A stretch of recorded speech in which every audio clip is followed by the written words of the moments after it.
We're here with Jay Bloom, and this segment I think is one of the hearts of what we wanted Jay to talk about, and that's the Portland community. And Jay, where do you see things now standing, and as far as aging and the involvement of the community, and where's it going?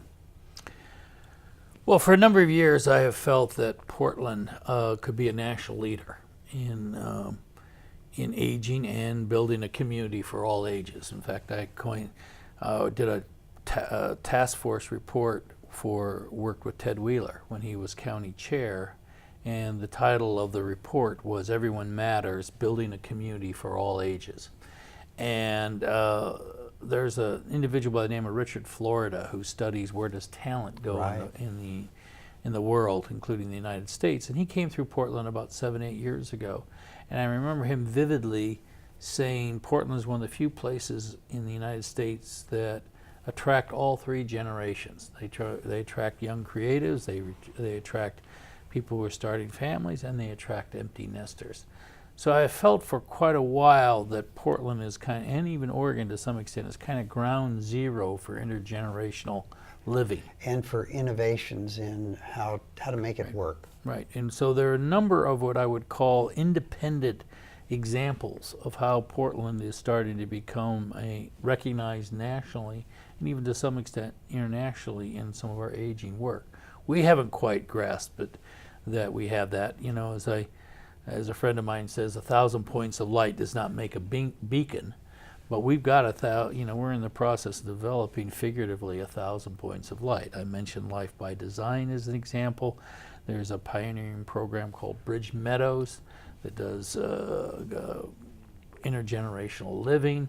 We're the first U.S. city to really participate actively in age-friendly cities, which is a World Health Organization program. We have Encore Fellows through Social Venture Partners. We have SAGE, which is Seniors for Advocating for Generational Equity, Elders in Action, a number of and I think one of the best AARP state offices in the country. So we have a number of groups that are doing very innovative areas, not unlike this PCC classroom, and the work of Jan and you with the Department on Geronauts and Margaret Neal Institute on Aging at Portland State. There's a number of efforts that I think we can start to coalesce and begin to build on. And quite frankly, I think Portland can be a national leader. And what we're also seeing is that other cities are now comparing themselves with Portland. I listened in on to a broadcast, NPR local station in Charlotte about a month ago, and Jean Liardi was one of the guests and talking about age-friendly cities. What struck me, Jay, was that the host of the show was starting the show that we've often been compared with Portland and what they're doing. The funny thing was that neither Jeanette nor I had ever heard of a comparison with Charlotte, but Charlotte and others are comparing their cities with what Portland has and the potential Portland has. Now, you talked about the 1,000 points of light, and the list was robust, but I listened and I made a mental checklist. All of those are homegrown. Mm-hmm. All of those are ones that aren't brand new, that were brought in to come together, but they've been growing together. Bridge Meadows has been on NPR, was featured a number of times, and all of these that are coming together are really primed to be an experiment to see how can we fit the age process into a returnment of the social investment that's there. So keep going with where Portland is. Well, I think that momentum for intergenerational living is going to continue, and what you're seeing in surveys is increasingly the millennial generation and the boomer generation have a lot of common interest, both in terms of living situation as well as even issues. So an example would be, both groups are interested in more urban settings of living. Right. They like more public transportation. They like more walkable neighborhoods. Again, old paradigm for older adults was often they wanted to live in gated communities in the Floridas and the Arizonas. Boomers, on the whole, are not interested in that kind of living. They're interested in much more intergenerational living. So you're seeing college towns that historically, like Ann Arbor and Madison, Wisconsin, not being perceived as retirement communities are attracting a lot of empty nesters because older adults want to be around young people. They want to be around access to culture, continuous learning, and often want to re-career themselves. And so, the culture of Portland with its, food, its wine, its micro beers, transportation, good healthcare facilities, access to nature, active lifestyle. I think Portland's going to continue to attract intergenerationally all age groups.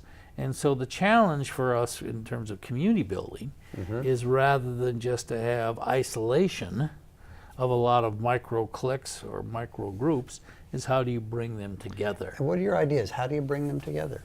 Well, again, back to using older adults as assets. Okay. An excellent example for me is Oregon Community Foundation, along with some funds from Atlantic Philanthropies, pioneered a project called Boomers and Babies, where they spent about 4 or 5 years looking at the variety of ways that older adults could add value in early childhood settings. Okay. Again, By volunteering or by getting together? Volunteering, being in the classroom, boards, just a variety of different roles that older adults could be supporting early childhood settings. I would say nonprofits have a huge opportunity to begin to think about older adults in much more robust ways of volunteering, engaging, and as an alternative workforce. So that we don't just necessarily think of older adults writing a check or licking a stamp, but think that they can make other kinds of contributions. And that's going to be true, I believe, ultimately in public education as well. Yeah. It brings their experience of a half century back into the community. And it's your returnment theory of give them a chance to flourish instead of licking stamps, as your example. One of the things I've seen in my 40 years in the human service field, and I did a couple of stints as interim head of United Way in Portland, is that we often silo target populations or problems and don't see the interconnection. We don't see the mutuality. I like to tell this story that for years, first-time volunteers, whether they're reading to a child or whether they're doing a mission to Haiti or working in a soup kitchen, invariably they come back with the number one observation: I got more out of this than what I put in. Because they were serving, but they were also engaged. And so it starts to blur the issue: who's the helper and who's the helpee? When my wife holds our granddaughter, it's clear they're both mutually benefiting. It isn't one during the other. And so I think with our challenges that we're facing and the complexity, as well as more limited financial resources, we're increasingly going to do a more collective look at the challenges that we have and how do you bring groups together that can have mutual benefit. Win, win, win, win. It really is. And when you have that example of your wife with a grandchild, you've got something that's going on with the feeling, and it's really the purpose. And if we have somebody who has the skills and they've got the knowledge, but they don't have an opportunity. So it's really creating opportunities through forward thinking of groups that have a problem or a challenge and use the older population as a resource to help create it, and then that's the workforce that can return and give back to the community. So Oregon has a very unique opportunity, given that whether you're in Ashland, Bend, the coast, Eugene here in Portland, we're increasingly seeing we're not only aging in place, but we're seeing older adults migrate here. And that population is interested in being engaged. They're interested in being valued. Yes, they again, like any group, they're going to have a certain amount of needs. But I think we can do a much more proactive job of leveraging that. And if we create the opportunities and then allow people to become part of the community by engaging in the community, that's that win-win-win that you talk about. Yeah, I mean, absolutely. The individual, there's a term, if your students haven't heard, they're going to want to know, and that's called compression of morbidity. It's often also referred to as active life expectancy. And basically, it's the concept that the time between your death and any chronic illness or disease is very small. The joke that my wife of 44 years doesn't like me to say is to kind of capture it is I said, I want to live to 101 and be killed by a jealous husband. Which, as I said, she doesn't particularly like. But it's the idea that we all have in our minds, whatever that age we want to live healthily, we'll kind of die in our sleep. That's right. And when I first started into the cognitive issues, turn of the century, it was believed that your cognitive peak was at age 40. And the sentence ended right there because it was obvious it was downhill from there. But pretty soon it wasn't 40, and when you ask the experts now, when do we have the cognitive peak, their answer is, we don't know. Could it be, and this is the compressed morbidity, and we put that exact phrase and some of the science behind it into our aging mind class, could it be that you peak just before you die? And that's the goal of so many, for so many reasons, because the cost of that long-term care, of both the social cost and the economic costs, allow us to try to find ways that you're helping pioneer of extending the active life so that morbidity is compressed, and then end of life has a whole new, we could do an entire session on end of life that's going to change with the boomers. Yeah. And that's going to be, I think, where Portland is leading the way. Yeah, I think you're going to see a number of also changes as healthcare continues to evolve. I'm absolutely convinced it's going to get the traditional healthcare system is going to get more engaged with public health and the human service system.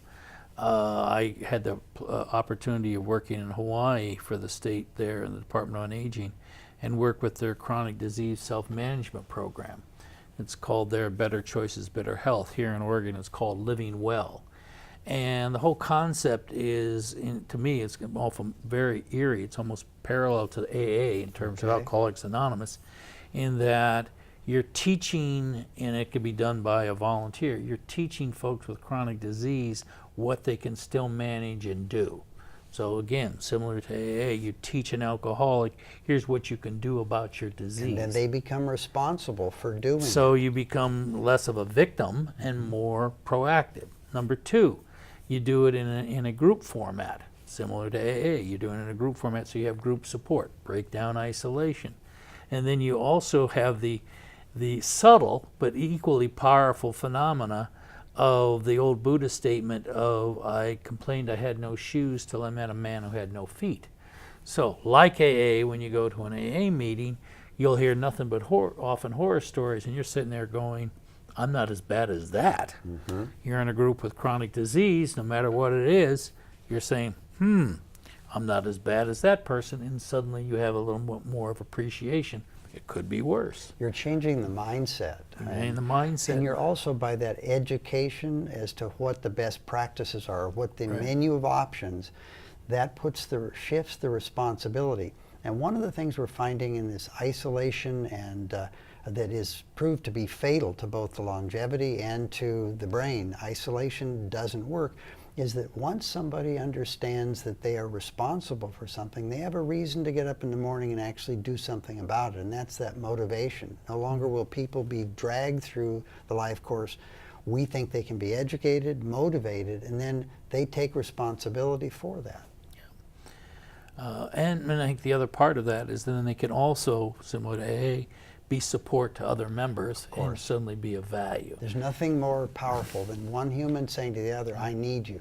I need your help. That's right. And so there's a whole paraprofessional model, not very expensive model that is showing results of better management of chronic diseases, less cost to the traditional healthcare system, and the individual benefits as well. So I think we're going to see more models of that coming out of, given the cost of healthcare, given the potential amount of consumers of that with older adults, you're going to see a whole, again, I think, a push towards a strengths-based approach and less of let's do more tests, let's do more drugs, let's do more procedures.